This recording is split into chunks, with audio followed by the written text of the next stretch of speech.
ॐ भूर्भुवः स्वः तत्सवितुर्वरेण्यं भर्गो देवस्य धीमहि धियो यो नः प्रचोदयात्। अज्ञानतिमिरान्धस्य ज्ञानाञ्जनशलाकया चक्षुरुन्मीलितं येन तस्मै श्रीगुरुवे नमः। सर्वे भवन्तु सुखिनः, सर्वे सन्तु निरामया, सर्वे भद्राणि पश्यन्तु मा कश्चित् दुःखभाग् भवेत्। ॐ विश्वानि देव सवितर्दुरितानि परासुः, यद्भद्रं तन्न आसुः। ओम शांति शांति शांति। कल प्रलोभन इस विषय पर चर्चा हुई थी। प्रलोभन एक तेज आंधी की तरह होता है जो मजबूत चरित्र को भी यदि वहां सतर्क ना रहें तो गिराने की शक्ति रखता है। आज का विषय जुआ।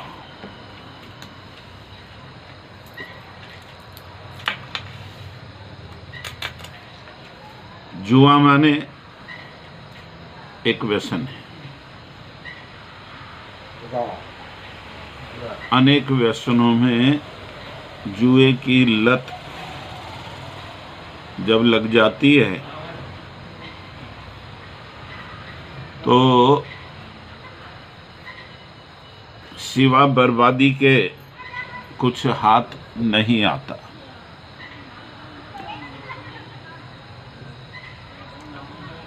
अनेक प्रकार के जुए हैं, जुआ, और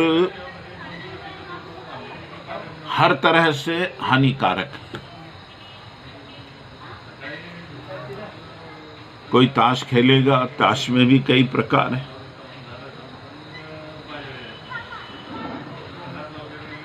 तीन पत्ते, रम्मी, इधर कहीं उठा पटक चलता है, कहीं झन्ना मन्ना चलता है,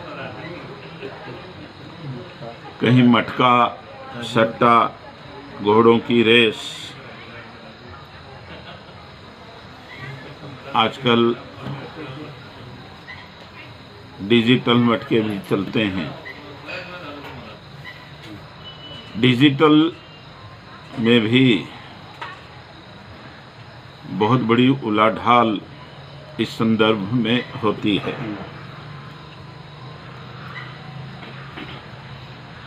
जुआ अमीर से गरीब आदमी तक अपना प्रभाव रखता है। अमीर लोग शौक से जुआ खेलते हैं और गरीब लालच में जुआ खेल लेता है अपनी तकदीर को आजमाने के लिए।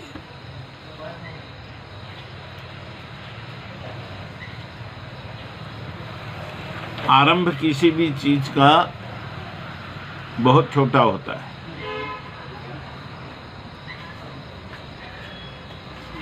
पर जब वो लत का या व्यसन का रूप धारण कर लेता है तो समूची जिंदगी पर भारी पड़ता है।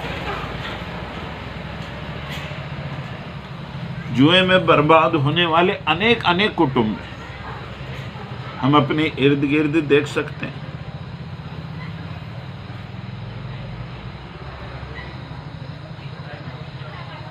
व्यक्ति, परिवार, कुल, इन सब की बदनामी का कारण जुआ बन जाता है और बर्बादी का कारण भी जुआ बनता है।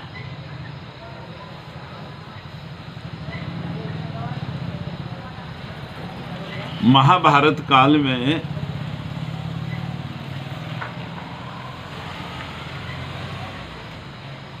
जुए को लेकर के एक बड़ी दुर्घटना घटित हुई।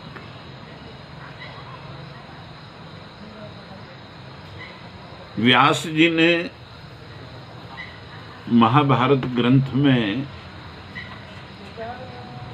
इसका उल्लेख करने के पीछे उनका उद्देश्य शायद ये रहा कि आने वाली पीढ़ियां इससे बोध लेकर जुए जैसे व्यसन से सदैव बचती रहें।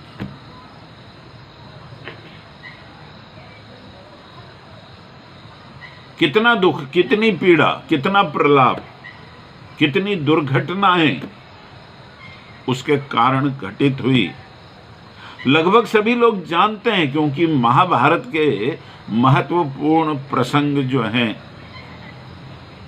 सभी की स्मृति में रहते हैं। राजाओं को राजा आह्वान करते थे द्यूत के लिए। तात्कालीन समय की शायद वो प्रथा रही होगी, और युधिष्ठिर शकुनी के जाल में फंस जाते हैं। पर एक और दांव, अब जीत जाए, यही तो खूबी है जुए की। जुआ खेलते समय जो है आदमी अब की बार जीत जाऊंगा तो घाटा तो कवर होगा, और एक आध दांव जीत भी जाए तो फिर और लगता कि मुनाफा लेकर लौटो।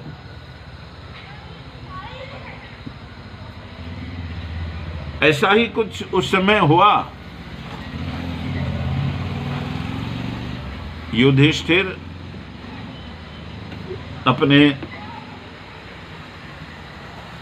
धन दौलत राजपाट इतना ही नहीं हारे, भाइयों को भी दांव पर लगाया और पत्नी को भी दांव पर लगाया, सब हार गए।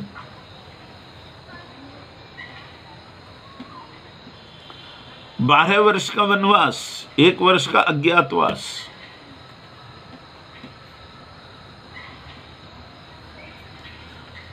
द्रौपदी का चीरहरण,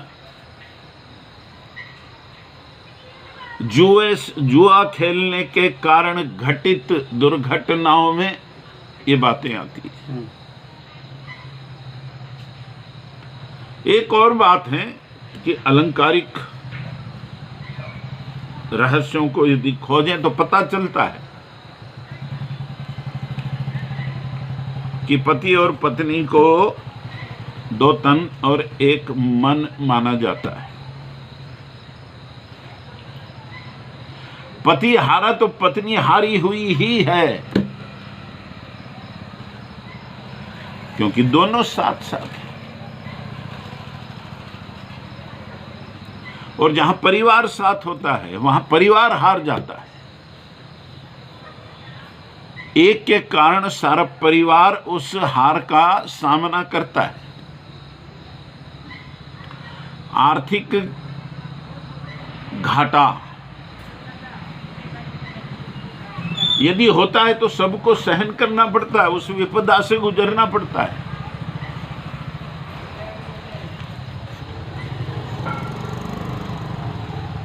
अच्छा, आर्थिक तक की बात नहीं रुकती,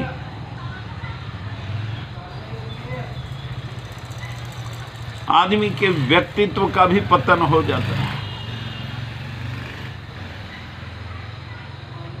कुल की पहचान बदल जाती है। लोग कहते हैं अरे ये उस खानदान का है, जुआरी खानदान। ये किसकी संतान है? अमुक जुआरी की, जिसने जुए में सब कुछ बर्बाद किया। हम देखते हैं अपने इर्द गिर्द सभी गांव से लेकर के शहरों तक ये घटनाएं दाएं बाएं थोड़ा सा झांक कर देखें तो पता चल जाता है कि अपने समाज में, अपने बृहद परिवारों में या जातियों में कि कौन कौन बर्बाद हुआ।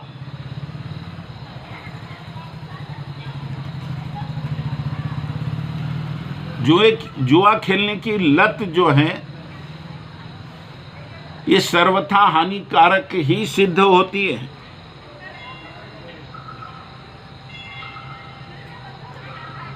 धर्मराज युधिष्ठिर जैसा व्यक्ति, बुद्धिमान, सत्यवादी और एक से एक बलवान भाई, सामर्थ्य के धनी, जुए के कारण, इस लत के कारण हतप्रभ है, हतबल है।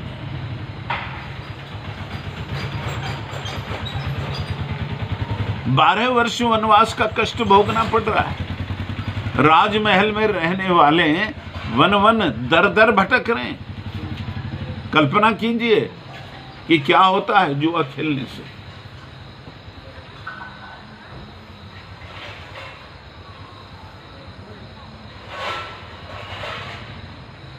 सब कुछ गया, वैभव गया, सुख गया, महल गया, राज गया,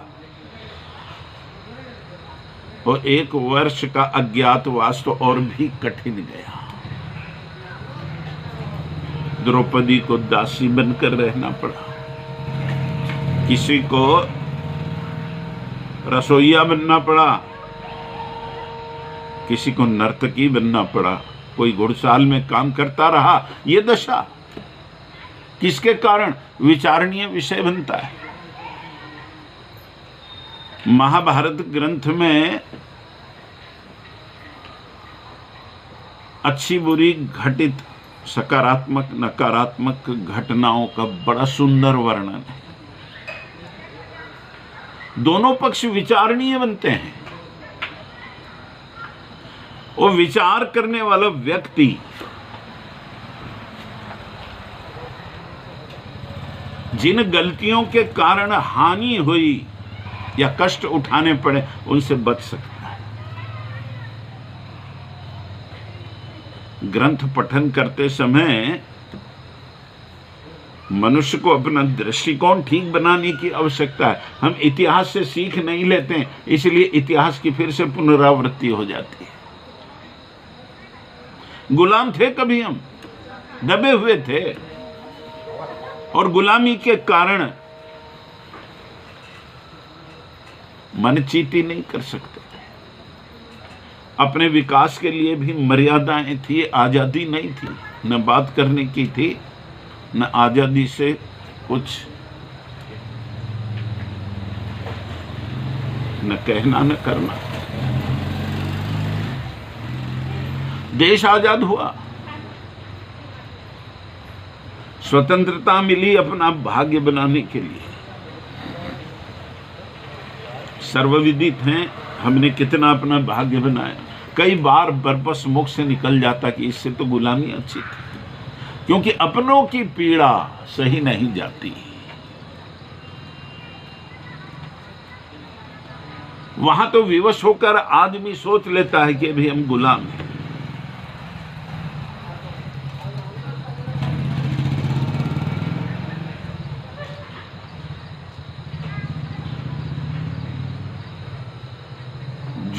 जुआ खेलने का, जुए का व्यसन इतनी पीड़ाओं से गुजार सकता है। कितने घर बर्बाद होते हैं, कितने घरों में खाने के लिए बच्चों को रोटी नहीं होती है, पर वो मटका खेल करके आता है।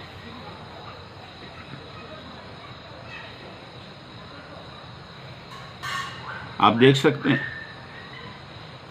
खाने वाला धनवान होता है, खेलने वाला बर्बाद होता है।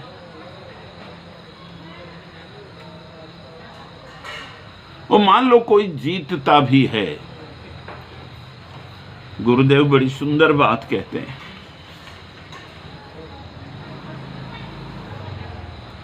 कि कोई व्यक्ति जुआ खेलते हुए जीत गया तो मुफ्त का माल समझ करके उसको जो है उड़ाता है। फिजूल खर्ची में। और जब फिजूल खर्ची की आदत बन जाती है तो आदत के विवश होकर अपना धन खर्च करना पड़ता है, तो बर्बादी सुनिश्चित है। जीतने के कारण भी तुम बर्बादी की ओर जाते हो। बड़े बड़े रईस लोग जुआ खेलते हुए बर्बाद हुए। सट्टा खेलने वाले लोग कब कंगाल हो जाएं पता नहीं। एक आदमी कमाई कर गया तो दूसरे का प्रलोभन जाग गया। वो देखा देखी जो है कि आदमी के पास पैसा आया तो सट्टे में और पैसा और पैसा और पैसे की भूख जो है सट्टा खिलवा लेती है। किसी को मटका लग गया, वो चिट फंड के खेल, अरे उसको इतना पैसा मिल गया तो मुझे भी मिलेगा, थोड़ा सा तो लगा दो। धनवान शौक से खेल रहा है पर गरीब अपने पसीने की गाढ़ी कमाई को, खून पसीने की कमाई को उसमें बर्बाद कर रहा है। अनेक बार ऐसी स्थिति आती है कि बच्चों को पढ़ने के लिए हम सुविधा नहीं दे पाते हैं, रोटी नहीं दे पाते हैं।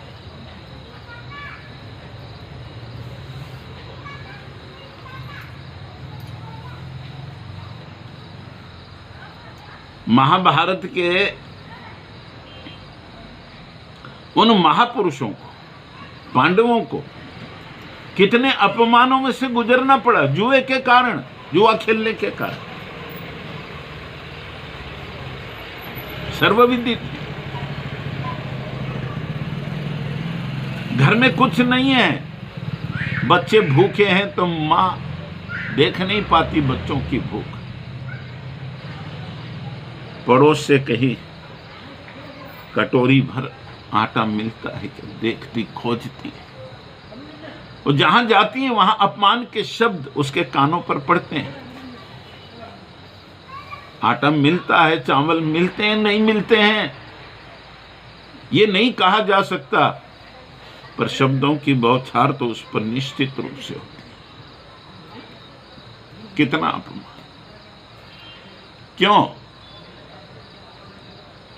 अब कहते हैं कि अपनी तकदीर में ही ऐसा था। ये क्या बात हुई?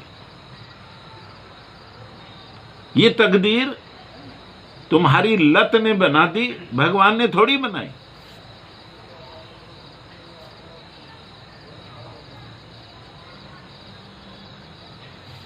भगवान थोड़े ये सारी चीजें लिख करके देता है। स्वतंत्रता, आजादी दी हुई है पुरुष को, विवेक दिया, बुद्धि दी, निर्णय करने की क्षमता दी।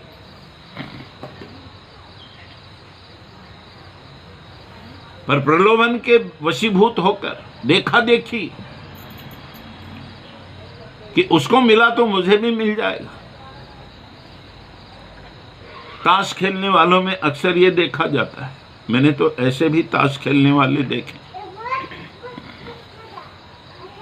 कि जिनकी शान होती है, उनका खेलने में भी एक नाम होता है। वो रम्मी खेलते हुए या 3 कार्ड खेलते हुए उसमें शो करते हैं जिनके पास पत्ते ठीक नहीं होते जल्दी से, और वो लोग पैक हो जाते हैं रम्मी वाले, ताकि जो तय होता है 20-50 रुपया जो है वो दिए और उसका सिमट जाता है। पर हम पैक नहीं होते और आखिर तक हम शो नहीं करवाते। ये भी आदमी का अहम होता है, शान होती है, झूठी शान, उसमें बर्बाद होते हुए मैंने देखा है। आप समझाओ, वह व्यक्ति समझता नहीं है।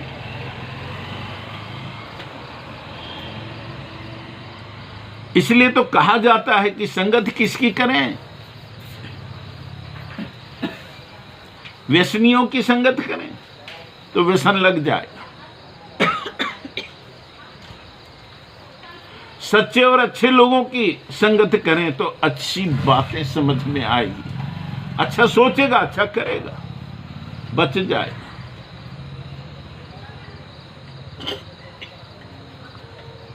सत्संग पसंद किसको है?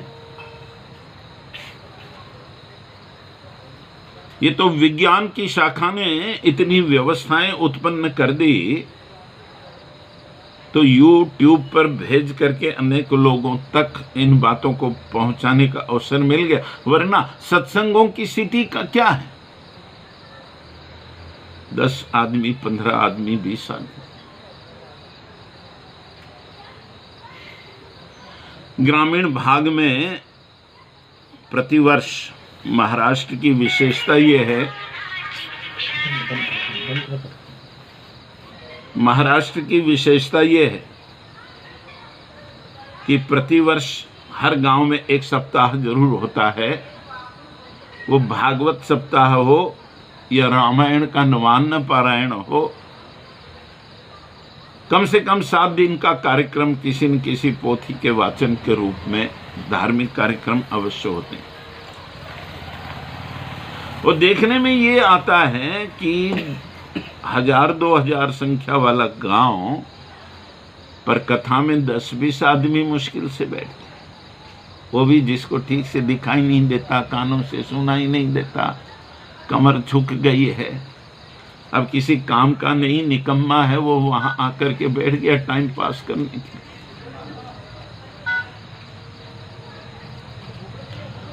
और 7 दिन पूर्णाहुति के पश्चात एक भोज होता है, प्रसाद कहते हैं उसको, उसमें सारा गांव होता है। यह बात बताती है कि हमारी आस्था खाने में है, धर्म संदेश को सुनने में नहीं। यदि सुनने में आस्था होती तो वहां लोग इकट्ठे होते। कहां इकट्ठे हो रहे हैं? पर परंपरा के रूप में सभी गांवों में ये प्रथा चल रही है। विकृतियां किस रूप में आ गई पता ही नहीं चलता। फिर दुर्गा उत्सव हो तो मौज मस्ती के बन गए, प्रदर्शन के बन गए, आरास तक सीमित हो गए। और गणपति के मंचों पर तो जो है कि लोग बैठ करके सिगरेट भी पी लेते हैं और ताश भी खेल लेते हैं, बड़ा आश्चर्य होता है।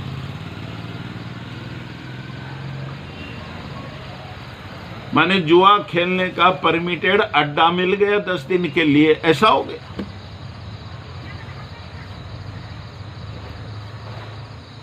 जुआ खेलने का व्यसन, गुरुदेव कहते हैं, ये दोनों तरफ से हानिकारक हैं, इसलिए इससे बचना ही चाहिए। जीतने वाला भी और हारने वाला भी। वो और बुरी आदतें लगा लेता है जीतने वाला, मुफ्त का पैसा बेरहमी से ही खर्चा जाता है।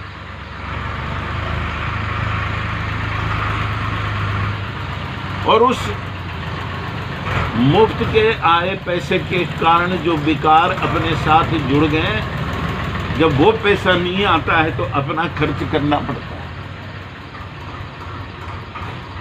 सर्वसाधारण गरीबों के घर छत के पत्थर तक लोग बेच देते हैं अपने व्यसनों के कारण। इतनी दुर्दशा। ये विषय लोक जागरण का है।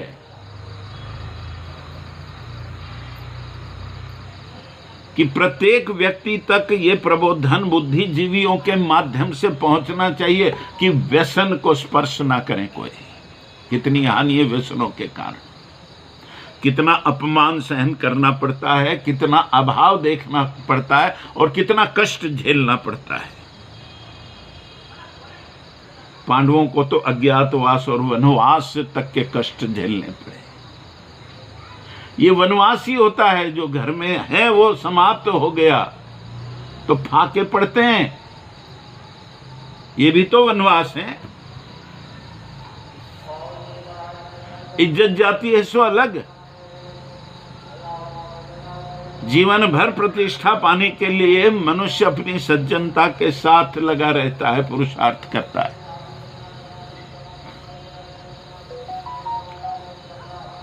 पर जुआ खेलने की लत उसकी प्रतिष्ठा को समाप्त कर देती है। बाप दादा ने जो छोड़ा था या खुद ने कमाया था, सब कुछ दांव पर लग जाता है। इसलिए हम सबको मिलकर के प्रयास करने की आवश्यकता है।